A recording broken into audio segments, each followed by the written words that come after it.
যশোরের অভয়নগরে কাঠ পুড়িয়ে অবৈধভাবে কয়লা প্রস্তুত করার দায়ে ৭৪টি চুল্লি গুঁড়িয়ে দিয়েছে প্রশাসন।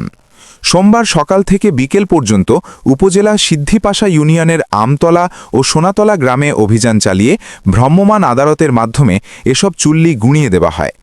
অভিযান পরিচালনা করেন পরিবেশ অধিদপ্তর খুলনা বিভাগীয় কার্যালয়ের নির্বাহী ম্যাজিস্ট্রেট মুমতাজ বেগম।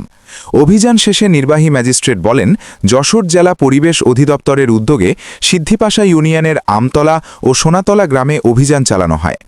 এ সময় কাঠ পুড়িয়ে অবৈধভাবে কয়লা প্রস্তুত করার দায়ে ২ গ্রামের ৭৪টি চুল্লি এক্সকাভেটর দিয়ে ভেঙে গুঁড়িয়ে দেওয়া হয়। নির্বাহী ম্যাজিস্ট্রেট আরও বলেন, ওই ইউনিয়নের আরও কয়েকটি স্থানে থাকা শতাধিক চুল্লি ধাপে ধাপে গুঁড়িয়ে দেওয়া হবে। এছাড়া চুল্লির মালিকদের বিরুদ্ধে প্রচলিত আইনে মামলা দায়ের করা হবে। অভিযান চলাকালে উপস্থিত ছিলেন যশোর জেলা পরিবেশ অধিদপ্তরের সহকারী পরিচালক সৌমেন মৈত্র, পরিদর্শক জাহিদ হাসান, হিসাবরক্ষক মিজনুর রহমান, অভয়নগর থানা পুলিশ, আনসার ও নোয়াপাড়া ফায়ার সার্ভিসের সদস্যরা। যশোর জেলা কার্যালয়ের উদ্যোগে এই অভিযানটি পরিচালিত হচ্ছে। অভয়নগর উপজেলায় আমরা যতটুকু তথ্য পেয়েছি, যে এলাকায় আমরা এসেছি এখানে প্রায় ২০০-র অধিক হচ্ছে এই যে কাঠ পুড়িয়ে কয়লা তৈরি করে এরকম মাটির চুলাগুলো রয়েছে।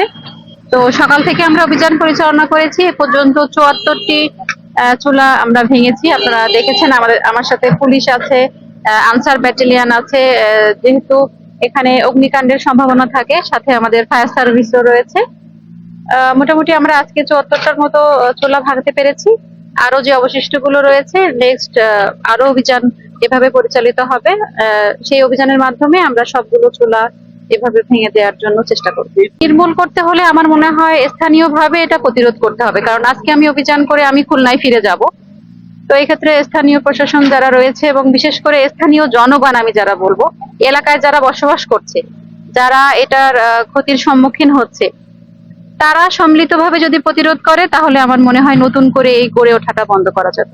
মালিক বা কাউকে আসলে পাই নাই, যে কারণে জেল জরিমানার যে ইস্যুগুলো সেগুলো আসলে বাস্তবায়ন করা যায়নি। আর যে এলাকাটা বাকি রয়েছে, নেক্সট দিন আমরা হয়তো আরো ১ বা ২ দিন এখানে অভিযান চালিয়ে সবগুলোই চেষ্টা করবো ভেঙে দেওয়ার।